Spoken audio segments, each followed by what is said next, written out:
pound for pound, really. It's not Yeah, like you're not in exactly. the thick of it. Okay, understandable.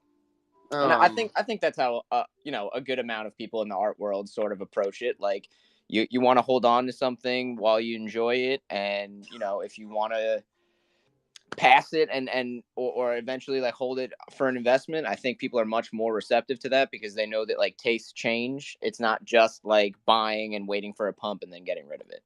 Mm-hmm. Yeah, no, definitely.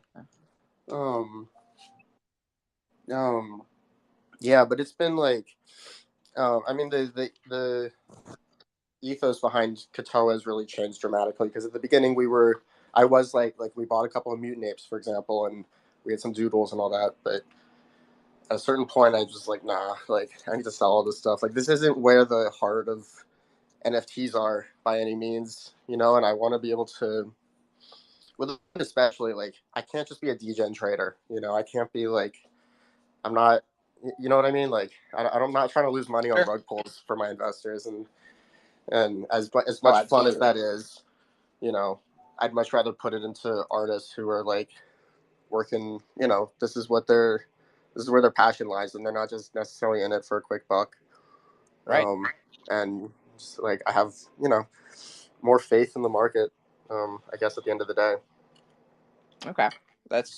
I think I agree with that statement more or less. I think that the quality, or rather the story and drive behind artists is usually a little bit more authentic to their root cause than just someone who's like working for a brand or a PFP project. Yeah. Yeah. No, and then I'm not trying to say that like there aren't PFP projects which are not worth investing in, but like Sure.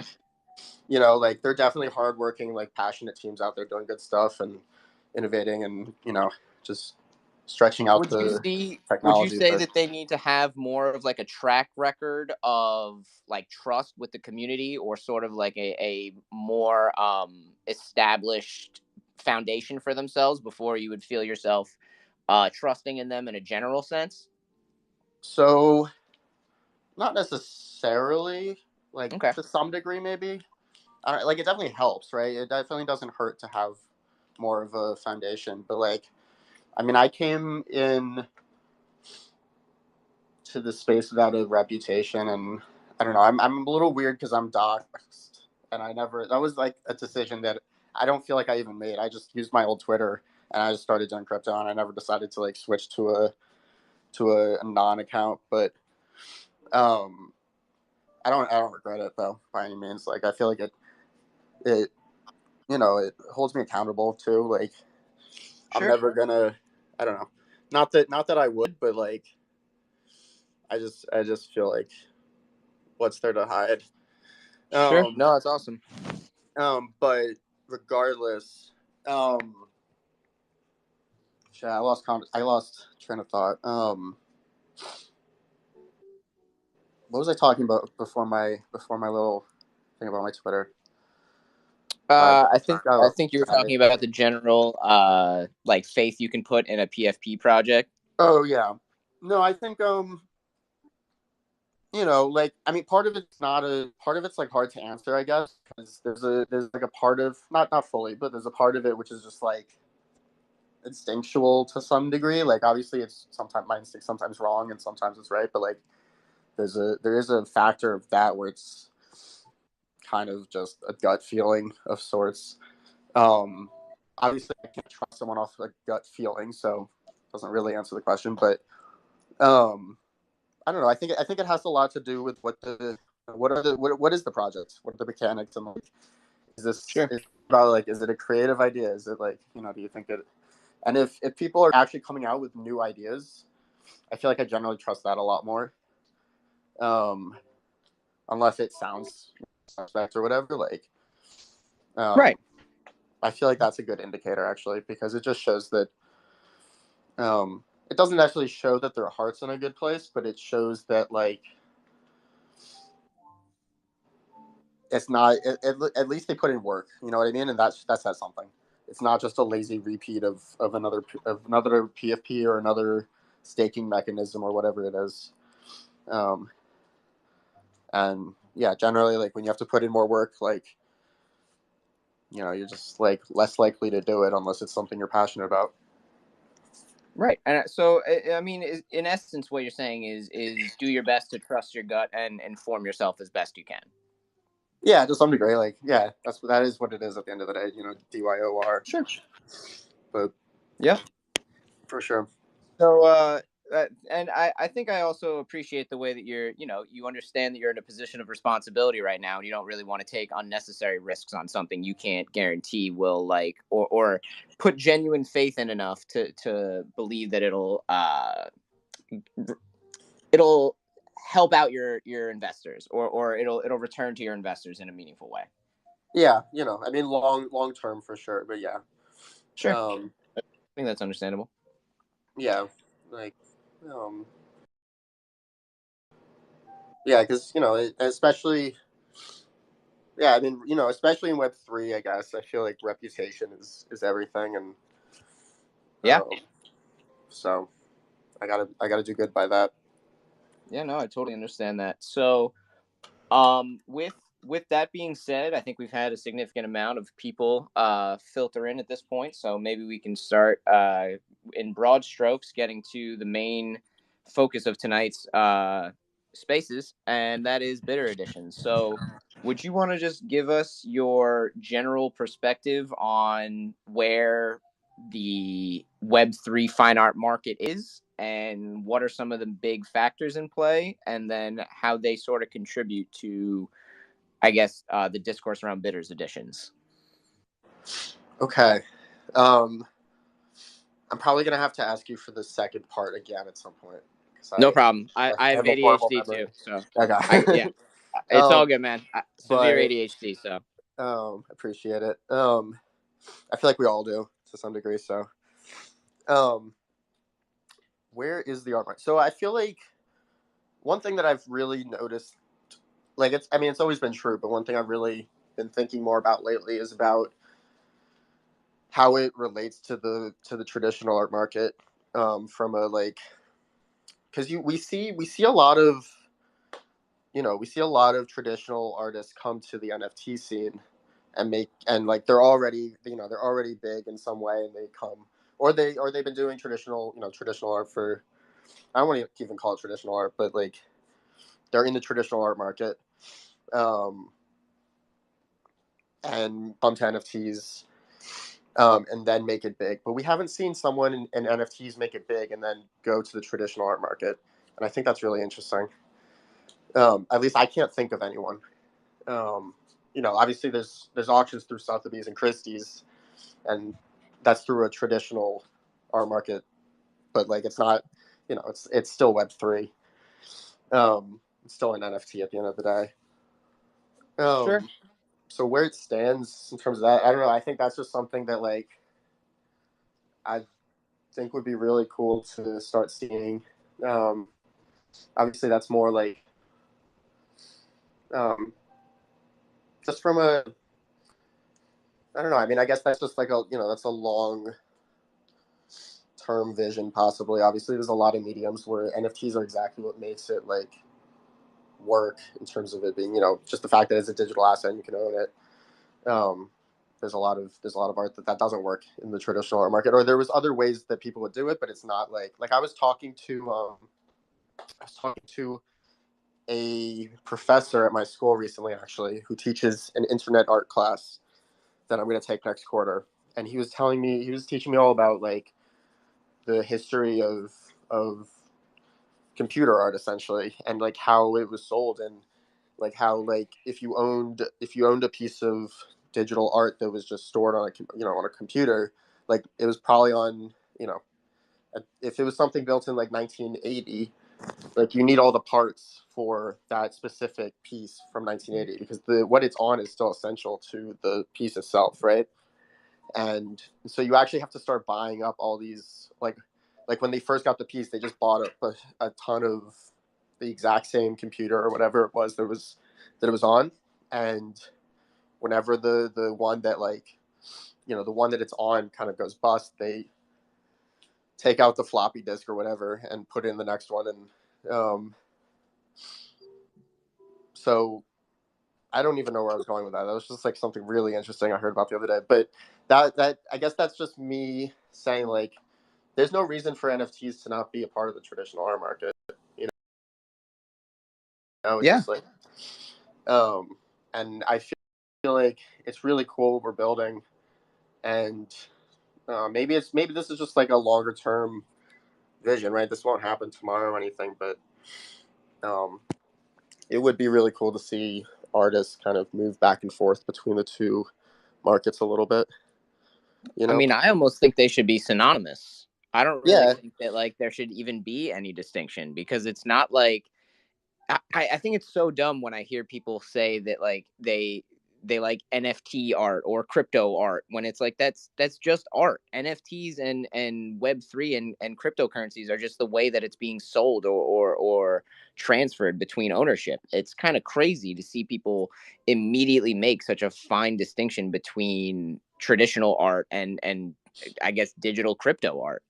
yeah. No, I mean, I totally agree. I feel like that has to do with like an adoption of the, just blockchain technology too. Like, I think, and also just people, wrapping their brains around, like, as obvious as it is to us, like, where the value is. Like, it's still a very common question that I get all the time from family and friends, and I'm sure you do too, and anyone else that's like public about their time in space.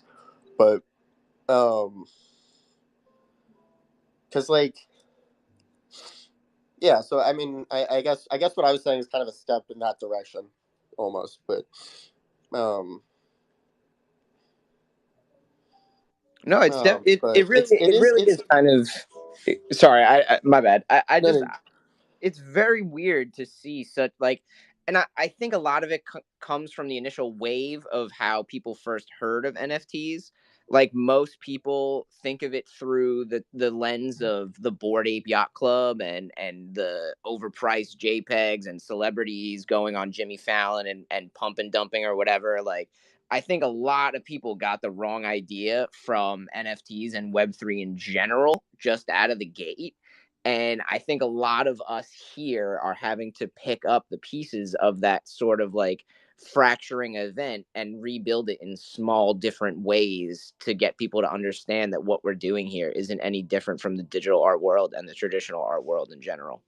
Yeah, yeah, no. I also think I think like to some degree you could say that, like, right, if we think like Web3 is the future, or is a future that will, it'll become bigger in the future. And maybe it probably won't take over everything. It's not like everyone's just going to be interacting on the computer all the time. But if Web3 takes over the internet to some degree, like, the art market that exists on it will also, it'll take over with it. And I feel like that's because it is like an advanced. From the way I understand, like, I've never bought. I've bought art in, like, in galleries and stuff, I guess, but I've never invested in the traditional art market. And what I imagine is that we kind of have a more advanced market here. It's maybe far less efficient in some ways, but it's also far more efficient in a lot, just in terms of its, the liquidity that, even now, like, it's not like there's a lot of liquidity, but things trade quicker, and I see that Yeah. um, as an efficiency mostly. I feel like a lot of people, I get the sense that in, like, traditional art, if you're trying to sell something, like, it's not necessarily that easy to just sell. Um, you have to, like, actually, I don't know. I'm sure there's systems in place for all this, but, like, you got to go find a buyer, and it's not as easy as just, Right. like, listing it somewhere. You got to have connections. Right. Um, yeah. So in that sense, I think, Maybe that's sort of why there's a little bit more of a disdain towards certain people meeting success in the Web3 market because there's less maybe searching or perceived effort put into facilitating connections. Like it's I don't maybe know. I people mean, see it as no. no, I mean, I feel like, if anything, like, the connections, like, I never understood this idea of, like, having a community that I had my friends that I would do crypto, that I would trade NFTs with, and I had a few people, and, like, I used to I co-founded like an alpha trading group back in like it's been like over a year now. But I am not involved with it anymore. I haven't been for, I don't know, a little over half a year. But so like I become friends with some of them, I guess. But in terms of having like communities in Web3 and like cross and like, just meeting people through Twitter and stuff like that didn't happen for me until I was in the art market. I feel like, and I feel like that has to do, like what I'm getting at is just like, I don't think that's a thing nearly. Like there's definitely like clubs you join for art and whatever, but it's not as it's a slower connection. It's a slower way of connecting with people. Sure, it's not as direct. And so just I think that there's something actually I don't even agree with what I was about to say. I was gonna say like that makes it more just the speediness of it and like the ease of transactions and of communication in general. Like I guess all that stuff, it does make it a better, like a freer market and a more efficient market.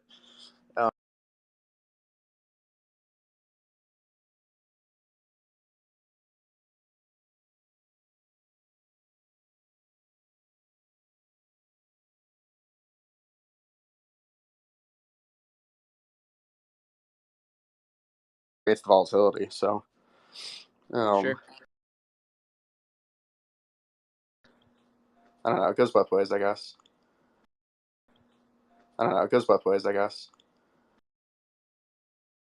NFTs or something. Makes sense.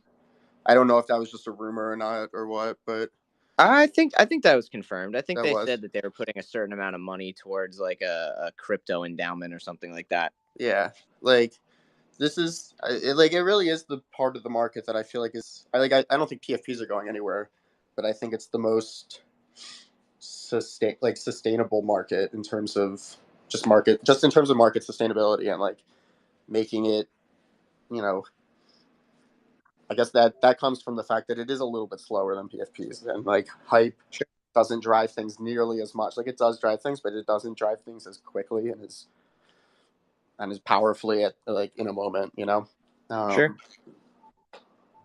Um, um, yeah. And I think that that's a very, important distinction to make about the way that there's almost that sort of center divide between PFP projects and tradition, or even just like one of one artists or original artists or whatever you want to label the other half, fine art rather. It's sort of in these two camps, and they move at very different speeds and have very different expectations. Yeah. No.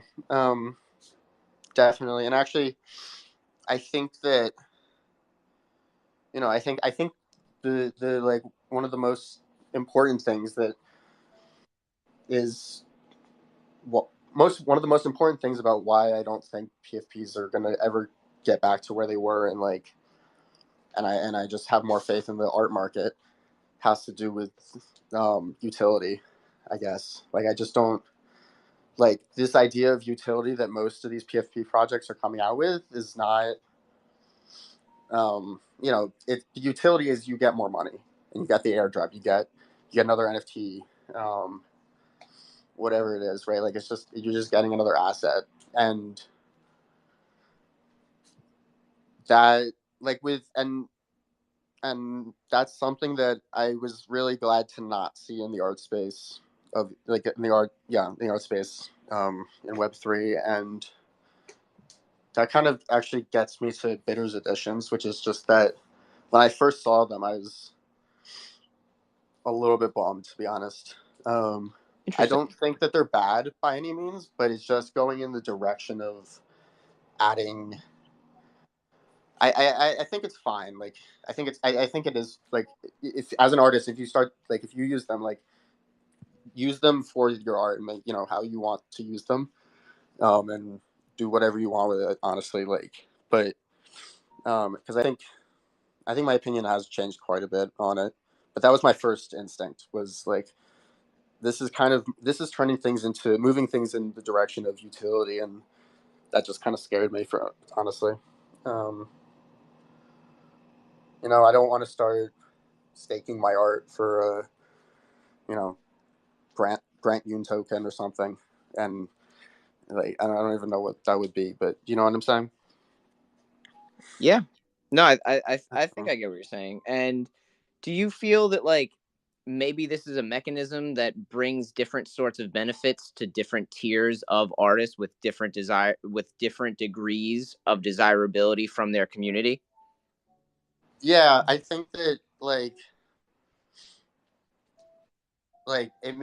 it definitely makes a lot more sense for smaller artists to use them. Um, Sure. I think it's a good way of driving attention to your art. You have more people that throughout the auction are already because think about with a bigger artist you have I guess you have a lot of people retweeting the art and liking it, but you don't have as many people that can be involved with the auction, right? And so you have fewer people that are actually involved with the art in some way and involved with or at least involved with the auction. And and so when you do a bidders edition, it actually brings people in and it creates um, excitement about the art from people who are actually involved with the selling of it, and um, and in that sense, you end up with more of you broadcast your presence a little bit more. I think. Yeah, no, because I was actually going to say that I feel that I come from a very similar perspective with that, whereas that until I kind of saw the whole event that happened around Omen's piece, which I think is the main crux of what has brought us here tonight. Yeah. Um, before I saw the perspective on that of like seeing someone throw a really high bid at it right away, they effectively would like get 2 1-of-1s in a process that's meant to get art in more hands of different collectors. Right. Yeah. So. Um. I'm gonna pin Yeah. that to the top real quick. Okay. Um. I think that is true. I think that. Um. But I also think that if we want this to be a serious market that the traditional art world takes seriously too, the market itself has to be sound in terms of its mechanics and putting. Not to say that like I don't. What am I trying to say? It's important to be thoughtful about if you're going to gamify things. It's just important to be thoughtful about it. I think. Sure. And it's important to be okay with whatever happens. I guess it's important to not have expectations because part of what you're doing when you gamify things is you are creating an open-ended ending, right? You don't know what's going to happen. You don't know how many pieces are going to be minted. Even if there wasn't even if I hadn't done even if I hadn't bid 33 on his piece, you don't know how many pieces they're going to be, and that's just a kind of an interesting thing to see and see how much support you get, and you know whatever it is that So you're were looking you for. doing it as an experiment or to prove a point you had beforehand? No, I was doing it to get 2 1-of-1s. Hell I was yeah. I was doing No, it no, because that's awesome. Really. you know I like wanted to get your I'm perspective on that. I like that it kind of proved a point to some degree. I think at least that just you know it's important to be just it's just important if you're going to gamify things. It's important to be open minded about how that goes, Sure, um right. Like it was and it and was and showing people that. Oh no, you're good. You're good. no, I was just going to say that and it's also important to I don't know, trends are an important part of every market, and trends are an important part of the art market that we're in, and but it doesn't need to define. Um, I don't know. It just felt like the same things were happening over. To some degree, I was getting bored of bidders editions. I don't know. I think there was an But increase of them over the I guess recent weeks. yeah, yeah. I don't know. Not again. I'm not. I don't think there's anything. I'm not. against bitters editions or anything. At least not anymore. I feel like I was, like I said, I was when I first kind of heard about them, um, but yeah, it's just like I think if you're, I don't know, it's a good mechanic, and I guess the reason that I was disappointed with it is that is I like to invest in artists that are, have they're experimenting a lot and bringing out new ideas and new concepts, and seeing every artist do a bitters edition in the same with the same mechanics and everything. Like I don't know, like I feel like that there's something really cool about the experience of the sale of the art too, or there can be at least. I think it's a like I feel like with this Omen piece, like that what happened is very much like a part of the piece now to some degree. Definitely. And I think that that and is what will and contribute meaningfully to the history of this piece and the event that this sort of is attached to now as a whole. yeah, um, yeah, no, I think it actually like right, like everyone was saying like that's not like it's harmful because it didn't get in more the Bitters edition didn't get in more hands, but I think it was actually quite it had a bigger impact in a good way than people realize, which is just that his name got like out there in in, Sure. in niches that like didn't like people that are even just mostly on the PFP side of things were hearing about it. Um, I heard about it in a couple of alpha groups and that I'm in, and from that I just haven't left really in a while, and I was hearing it. He told me that there was people in I think it was the Ghost Discord, um, like GHXSTS, um, that there were people in the Ghost Discord who were just discovering his stuff. Someone told him that, and like, um, I don't know, it um, yeah, I just think it created a cool story, and it created some really cool buzz for him that Yeah. he definitely deserves. Like he's one of my favorite artists in the space right now, and has been ever since I first saw his stuff. And I haven't really seen anyone. Um, like it's rare to find an artist who gets better with every piece consistently. You know, most artists, not rare, but it's like it's hard to do. It's hard to do. Um, and I've always seen that in his stuff, in his art, and um, I think it. I don't know. I'm excited for just to see where he goes and see what other exciting. He seems to be kind of like he's a playful guy. I feel like, and it's kind of. Yeah. I feel like he's gonna. That comes it comes out in the art too. I feel like I see that in like After Party a lot. Um, even The Day I Met You, which is another piece that Katoa owns. I see it, and um, yeah, I guess I'm just kind of gushing about him at this point, but that that is what. That's why I'm glad at least that this ended up driving a lot of attention to his art.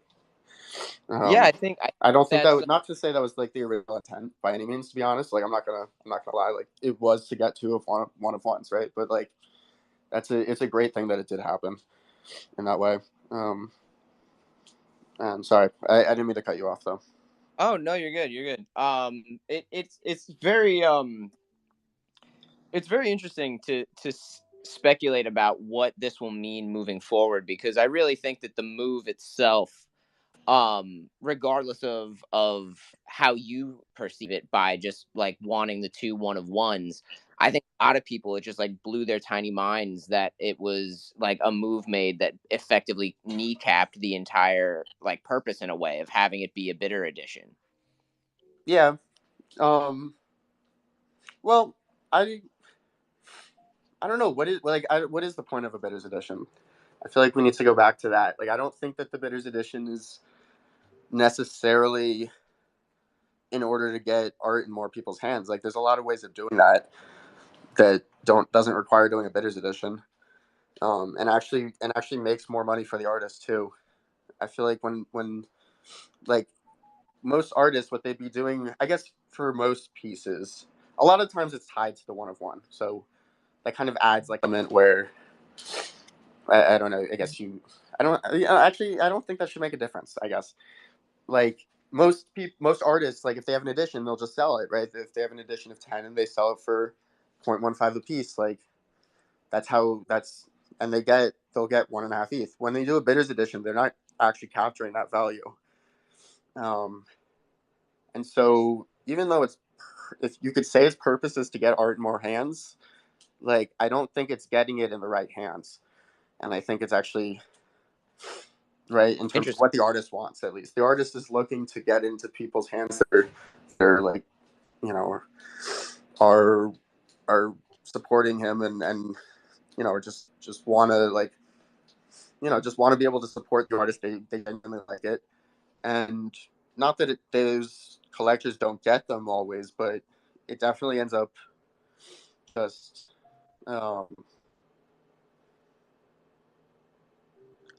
I don't know. I feel like there's other solutions to get it into artists, into those hands. I feel like there's other solutions for it. No, I think you're right about that. But I do think in a general sense that most artists do come from the perspective of they like the bitters edition because it incentivizes the people who participate like to get something additional as well. Like I do genuinely think that is the basic perspective that a lot of artists are coming from with doing the bitters editions. Is maybe it's not to get art in every collector's hands, but it is in the hopes of like you're spreading the wealth a little bit of the piece. From the artists that I've seen that post, I would say that they are sort of aligned with that like line of thinking. Yeah. I think so. I just think that like why not sell it? I don't know. I don't see.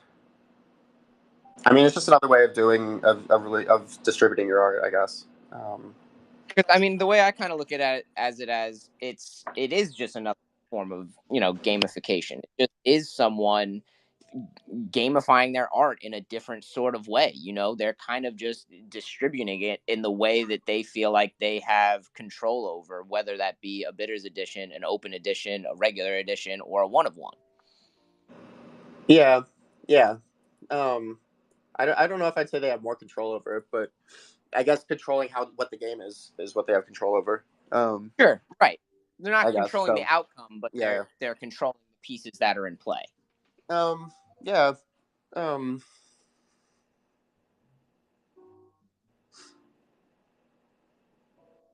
Yeah. No, I mean, I agree with you. It's not, I don't have anything. I think, sure. I just think, I don't know. Like, I don't know. Like, some games get boring. Like, to some degree. I guess that's I get that. Right. I keep coming back to. It's like that is effectively the cool part of what has happened here. Is like people weren't really expecting this, and then boom, it happens, and now everyone is kind of scrambling to deal with like the consequences of what just went down. Yeah. So, and I also kind of think that oh man, I just felt the point leave my brain as I was trying to say it. Oh, it's always the worst. I know that feeling. Man, all right, you go with what you were gonna say. I apologize. No, you're good. Yeah, I just feel like once you are doing a bitters edition, it is part of the art, and I remember what I was gonna say. Okay. So I think ultimately the way I look at the whole situation as when it comes to an artist giving back through something like a bitters edition, or where it is perceived that they're not making as much money for that piece as they could be or ought to be from someone else's perspective. I think most artists are, to an extent, always a little surprised by their own success. And because we're all super critical, we're all self-doubting, we're all, all these things to an extent.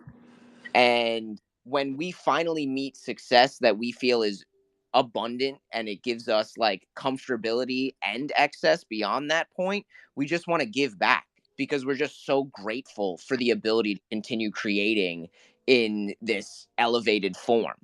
So that's kind of what I see the Bitters edition as, is it's an artist that is now at a position of comfortability for themselves, and they're just sort of giving their art back in a way that feels, I guess, engaging to them. Yeah, no, I definitely see that. And that's, that's one of the things that makes Web3 so cool, is that that's doable and that's an easy thing to do. And yeah, I think Bitters editions are definitely an interesting way of doing it. But like, again, like if the market wants to be, I don't know, it's just like if the market wants to be taken, to like greater points, like it has to, things like what happened the other day like have to happen. That's the only Right. way to make it better and come up with a better system of doing it. But so are you saying that there might be a way to improve upon the mechanism of Bitters editions to make it more effective? Because are you would you want to see more of what happened with Omen's piece happen again, or are you hoping that this was a wake up call to show people that the mechanism changed because it was flawed? I guess I want it, like I wanted to wake people up. I guess I don't Sure. want it to happen again. Really, like it's not like it, I don't know if I'd even say that necessarily. Like it brought, again, like, well, yeah, I guess generally, like Do you think if it could that's what the happen artist again wants to out the of it, like same? I want the artist to get what he wants out of it or she wants out of it. But like, Sure. it has to, I think few systems are perfect and they have to break for them to get better. Maybe they Agreed. don't break down fully, but their parts of it have to be showed why they're flawed. Sure. And there are some systems that are time and time again proved to like work and work. But that doesn't mean that everything being built under it is also working perfectly. Right. No, I Um, think that's interesting. I was sitting here trying to like think of even just another way that like the situation could have been mitigated or changed to make the overall like I guess purpose of what an artist might have in mind more effective in terms of a rollout. Like maybe it's some sort of auction thing where people buy like basically like a raffle ticket that's attached to like a certain price point or a certain piece of art that then qualifies you to be the person who ends up winning the piece at the end or having the opportunity to bid for it at the end of the like open auction duration. It's like, what are maybe some other ideas or ways that people could improve upon what was in place? right. So I was actually talking with the artist. Actually, this isn't a helpful. You'll see what happens soon. That's what I'll say. I guess I think it'll um like you'll see it on Twitter and stuff, but I can't really say what it is. But Okay. So we got a little impending alpha or announcement in the next handful of days. like I don't know about an announcement. Like kind of, I guess, not for me, but um I was talking, like I have been talking to a couple of artists, including Omen, about ways that it could have been improved on. I guess it's easier to come up with like if it's something where it's like there's just say the artist's art normally sells for 4 ETH, and what they say is, okay, you have to bid, if you bid 2 ETH or higher, you'll get a bidder's edition.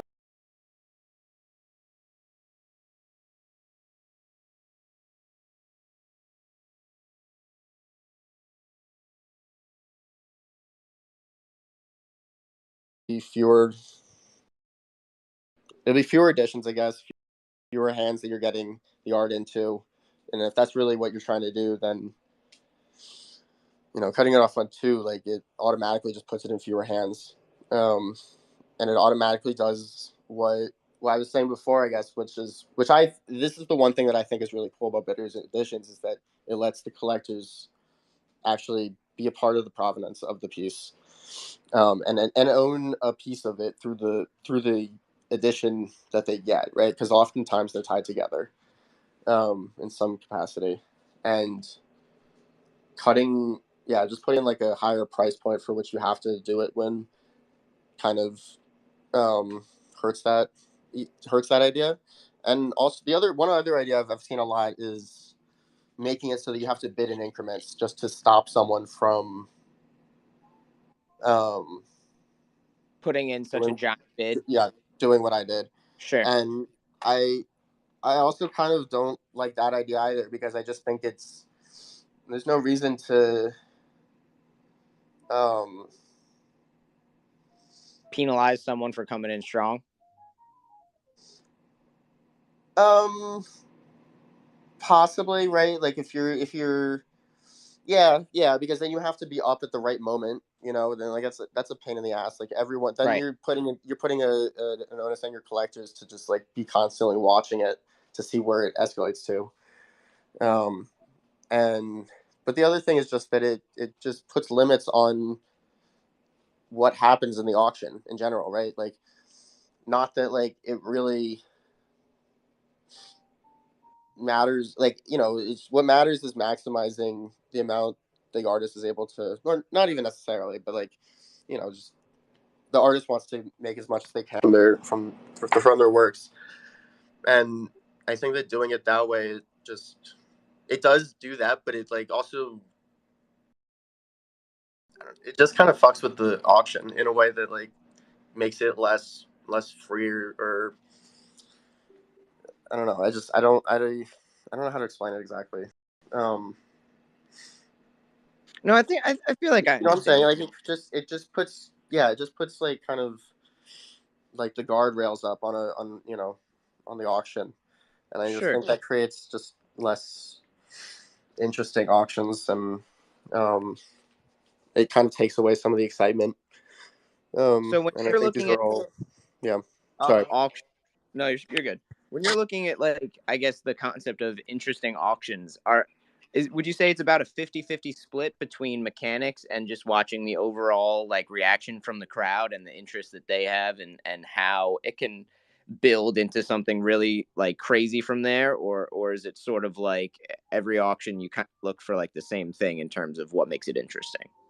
No, I think that's pretty much, those are the two things pretty much. It's the mechanics of it, I guess, whatever the artist decides to do, in terms of what type of auction, and yeah, how involved they can get their supporters kind of in with what's going on and create excitement about it. Definitely. Do you think that there's any sort of auction mechanic or method that you feel leads to the most interest or intrigue from your own collector's perspective?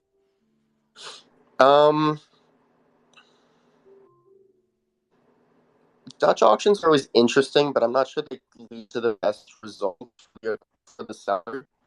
And obviously, that would really, well, with a 1-of-1, I don't know. It'd be interesting to see with a 1-of-1 actually. I hadn't thought about that before, because normally that's done with like art box projects, or like random PFPs or whatever, if it's a hyped enough PFP.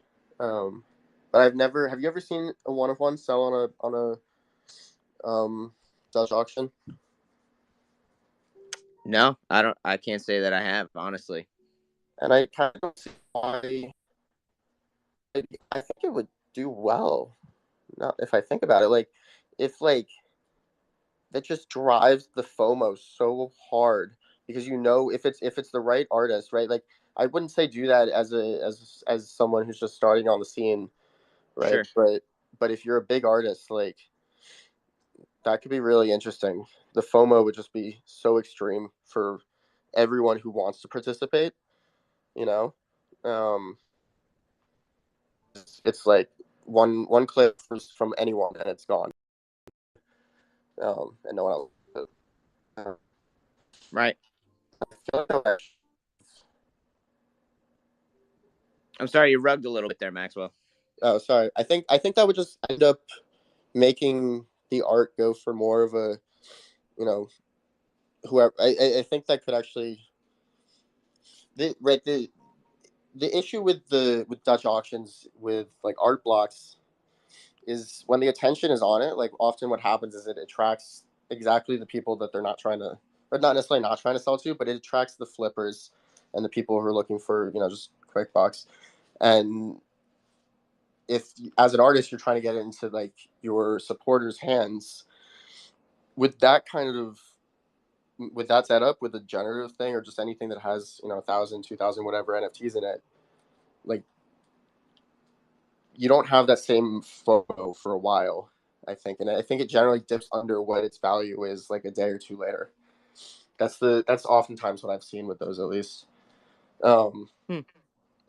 but I feel like with a one of one that just wouldn't happen. I feel like it would. What's cool about that is that it would go to everyone when you're in an auction, like generally you should at least have a number in mind in terms of what the max you're willing to spend is, and Right.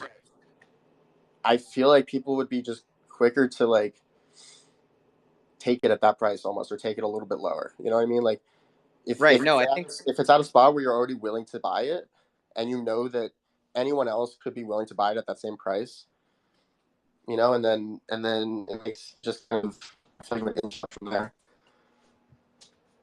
yeah, no, I think that's very. I think that's a I think that would be very cool to see play out from someone who has like a high degree of attention or Yeah, so they bidders. definitely need a lot of attention to be able to Yeah. do that in. I saw a good thread recently from I think it was Fungible. Um, and it had a long list of ideas that he'd come up with, some of which I liked, some of which I was like, I don't know, I didn't like nearly as much, I guess. But yeah, I'm trying to find it because I don't remember. Um,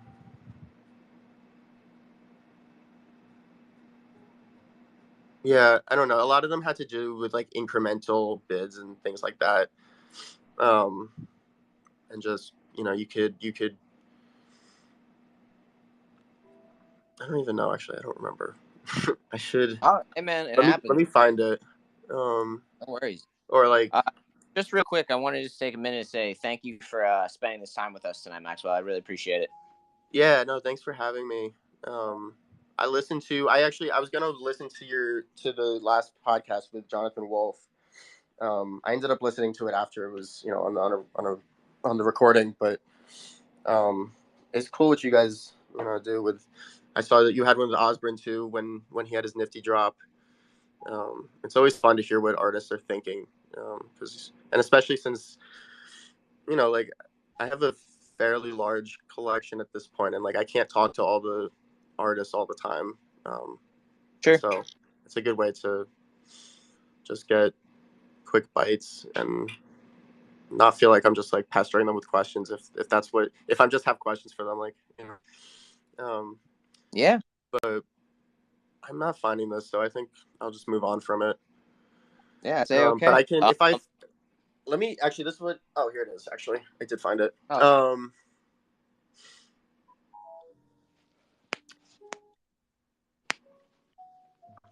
Yeah, raffle, like a raffle is one way of doing it, right? So you don't necessarily get it.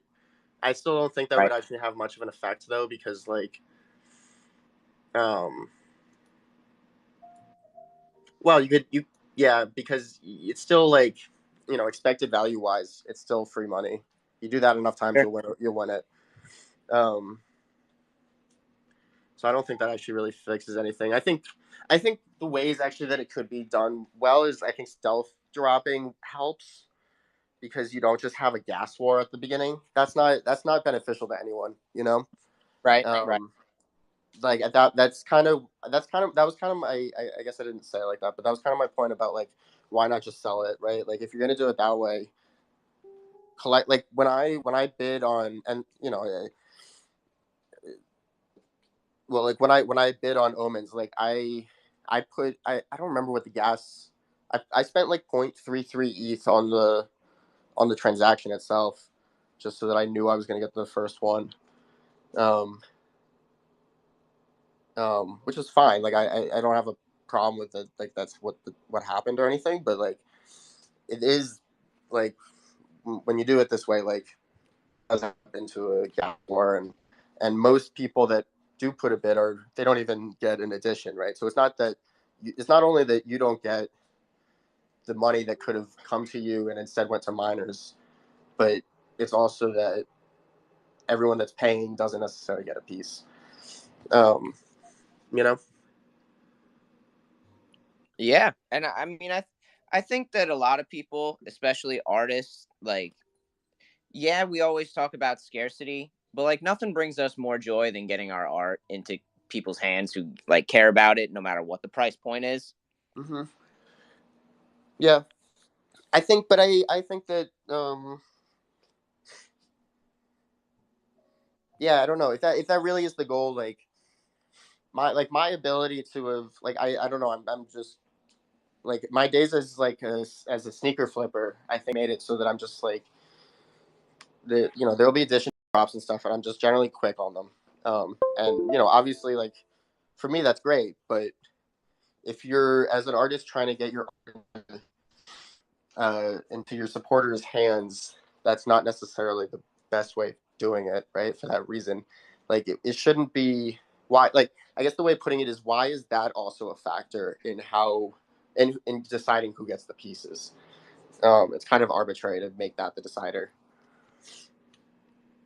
Yeah, Just the I just think the just the person's ability to click quickly and roll quickly and um, sure. I think it's I think it's something that we all want to see.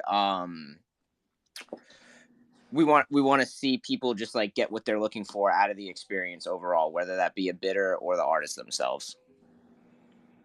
yeah. Um,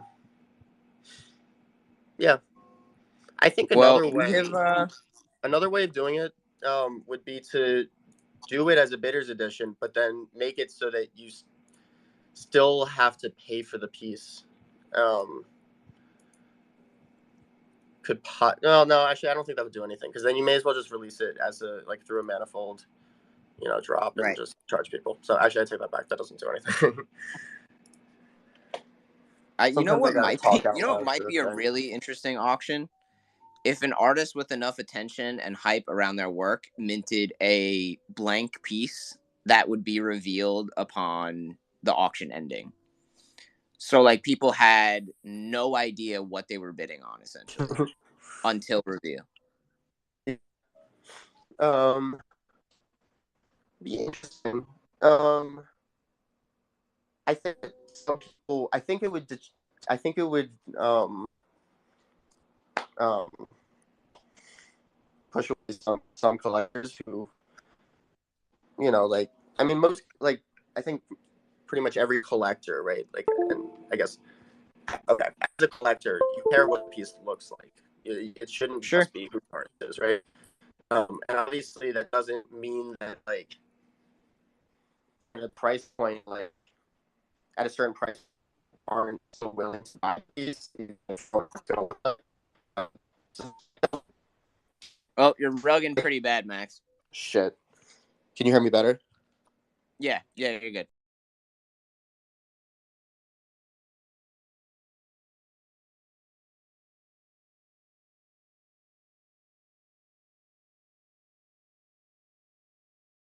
Okay. I suspect that would bring the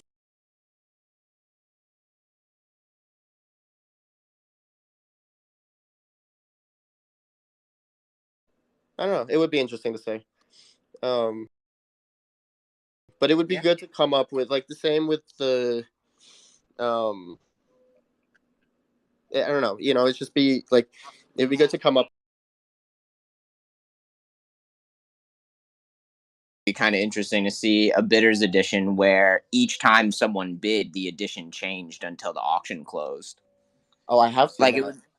Oh, that's cool. I have seen that, and actually, I've seen it where um you have the bidder has control over what the piece looks like. That's from. Do you know Young Weekend? No, actually, I don't. You should look up Young Weekend on Twitter and Okay. find his stuff. But he very much plays with the blockchain technology in terms of what can be done with it, what it means to be a collector, right? In that sense, like when you're actually also creating the art to some degree. And he's had others where like he actually, I think he did one of the first bidders editions that I'd ever seen too. He and what it was I think it was like a live. Some of his works, the data is live, and so they're always changing and they never really repeat. Um, and what he did, I think, was take a snapshot of the live piece when the bid was taken or when the bid was made, and gave that to the bidder, and then the winner of the auction, they get their snapshot, but they also get the one of one, obviously. So that was like the first bidders edition I think I ever saw. That wasn't that long ago either. That was a little while ago. It was like a few months ago now. But he's doing one right now actually that's kind of interesting, where only it's an open edition kind of, but only 10 can exist at any one moment. And so if you mint the 11th one, then the 10 before get burnt. Whoa. And so like when the auction ends, there can only be up to 10. That's pretty cool. So what's his handle or the handle? YUNGWKND. Okay. Yeah, sorry, I should have spelled that out earlier. Nah, you're good. That's not necessarily easy to just hear, I guess. Nah, I got it. That's cool. No, because I do like hearing when people are participating in engaging mechanics and figuring out different ways to move pieces around or sell their work or display it or whatever. Mm-hmm. Yeah. No, I think that's a really cool. I don't think it's necessarily like you don't need to do anything like that to sell your art, but I think it's a cool art style in and of itself to like implement the the mechanics.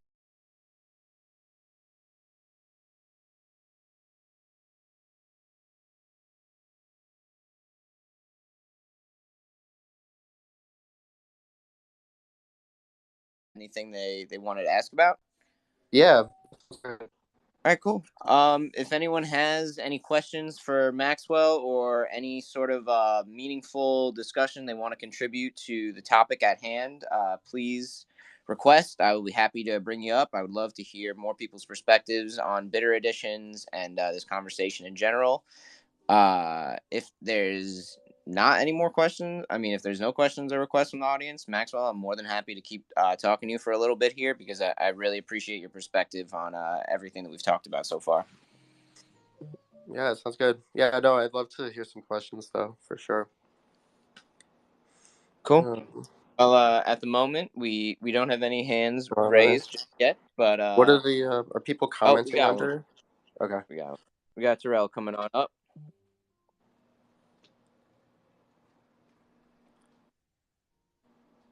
Yo, what's up, Terrell? Yo, what's up? Nothing much. Yo, Max. Yeah, I've never talked to you before, so no, it was cool to hear you talk just about your perspective and stuff. I was gonna say I was like ready on that day, that fateful day, during the all the calamity, because really I don't know if people that weren't like there at the time realized it, but like that auction was supposed to happen earlier than it did. So I was there for like that whole like 30 minutes of just like not knowing if it was gonna go up at any minute and like being ready with Keith.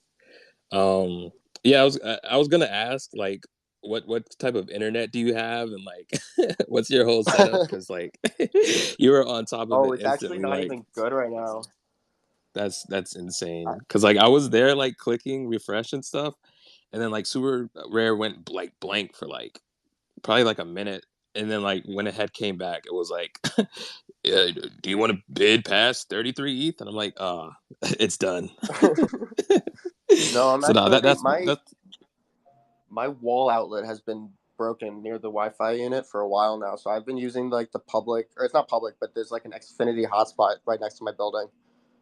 So I've been connecting it to that. No, seems to be good enough. No way. I lost the Xfinity hotspot. This is crazy. Yeah. Oh. Yeah. I should have done it on my phone from mobile. It would have been even better.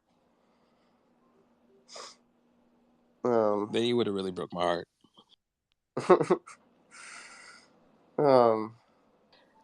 But also oh, my bad. No, you're good. Oh, I was gonna say, also hearing that you were like in the shoe flipping world. That's also cool to hear. I kind of come from that background as well, a little bit. So yeah, even like right after the drop, like after that happened, I was even telling people in certain chats, I was like, that felt like a sneaker. I don't know if people are like aware of Yeah. like those, but I'm like, that felt like a That's why I was sneaker good at drop. it, though. That's why I was good at it. Facts, And nah, no, it it's all cool makes that you sense saw now. that, because that's exactly why, like, um, it's not fun to see the market turn that direction, I guess.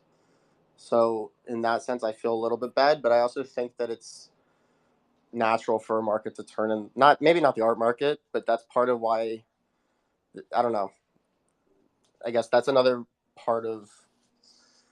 Um, it'd be nice to not see the art market go in that direction with things. I guess obviously it's kind of not, once you have the internet place, and the internet is like the home of, like that. Obviously that's where we're trading everything. Like, that's kind of the beautiful thing about it. At the same time, is that um, it doesn't take like all the work to like actually, you know, pay and send the art back over, like if it was physical, and just like the efficiency with which things happen.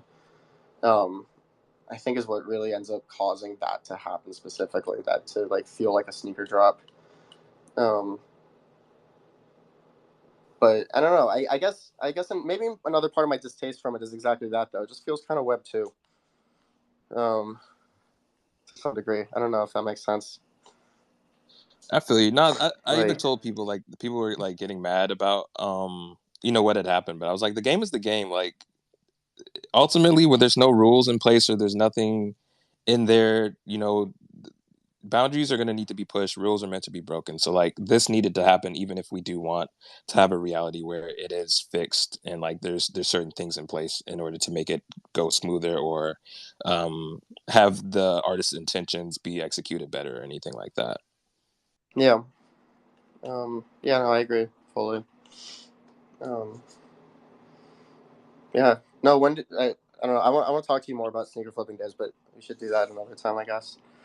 I'm just curious what your experience with that was, because I know I know a decent amount of people, I guess, that are doing that, but most of them are doing PFPs and stuff, and they're still doing that, Um, but Yeah, it's I'll interesting to go say from that to an artist. I was never a Or I guess you could botter. do both at the same time, but Yeah. I, okay.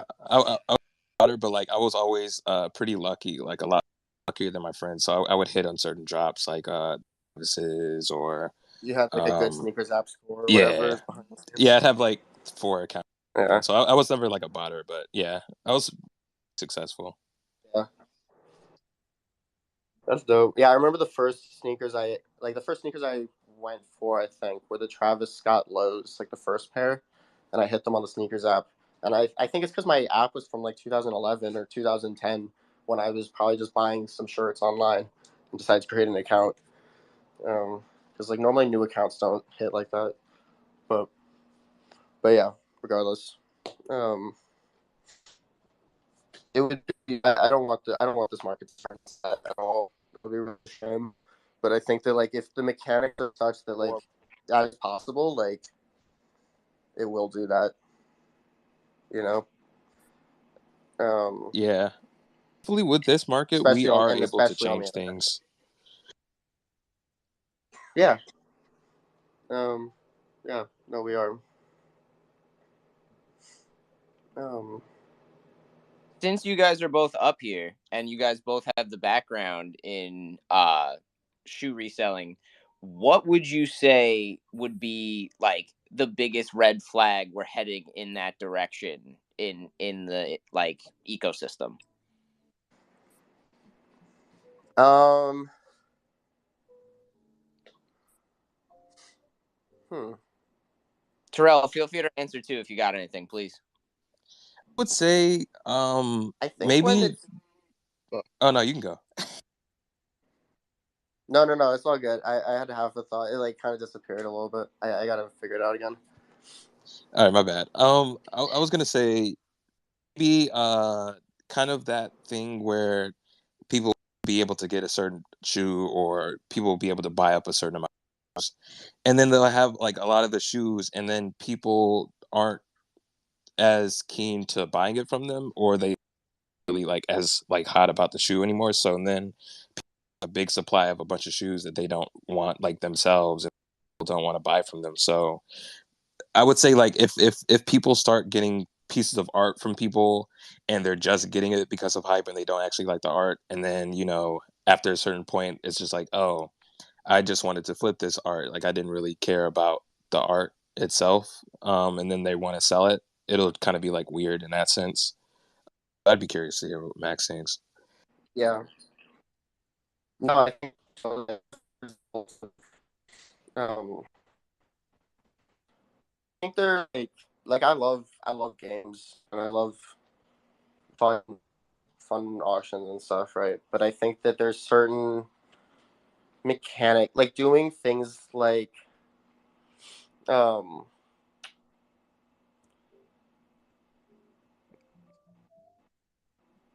I don't know. And I don't think okay.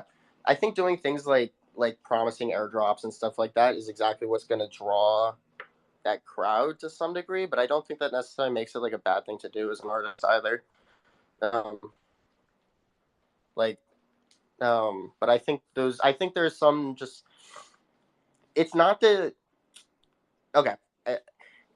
I think that it sucks that it draws that crowd, but it's not that thing. Really, what it is it shows it's a signal that like things are kind of that there's value there. Um,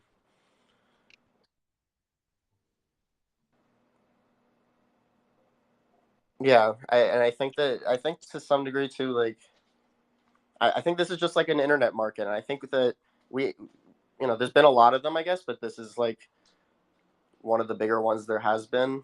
Oh, Am I coming in and I out hear. again? But Maxwell, you might have to wrap up this last thought. I think our host is having technical difficulties here. Again, I just want to say thank you for coming by, Terrell. Thank you for coming on up. Just to give everyone a heads up, we might rug, so I just wanted to give everyone a warning. Maybe we'll have final wrap up thoughts here on Bitters Editions. Terrell and Max, feel free to just go ahead. Um, yeah, I guess I think it's something that like we'll as a space learn ways to continuously get art in the hands of the people that artists want to get. Where art will go, where we'll find ways to get art where the artists want to get them, where the artists want to get it, right? But I think that going in that direct, like I said, like I don't think going in that direction is necessarily a bad thing. I think it's a natural thing of an internet market, which I just mean like a market on the like with everything is happening on the internet and like you know, and like it's just it shows that the value's there that like and that's important for an artist to like be able to make their art. That's important for the value to be there and for and for enough people to be interested in it. And like there's a lot of ways of there's a lot of ways of getting art into supporters' hands in an efficient way. And you don't have to do it like every single piece you drop, right? You don't have to like create more art that you surprise people with or something like that. Like I know a lot of artists that really like keeping things scarce, and they like doing that, but they do it every once in a while, you know. Um, um, so I don't know, maybe. Um, I wonder if that's just an effect of the bear market to some degree. The reason why we're seeing bidders editions happening. Yeah, I think to an extent, I think a lot of people they took to heart the overall market sentiment of wanting to support themselves, but also not require people to stretch out their wallets as much with a one of one every single time. Mm-hmm. Yeah. But I guess to sum up what I was trying to say is like there's no way to prevent it or anything. There's just ways of protecting protecting the art from getting into flippers' hands to some, you know what I mean?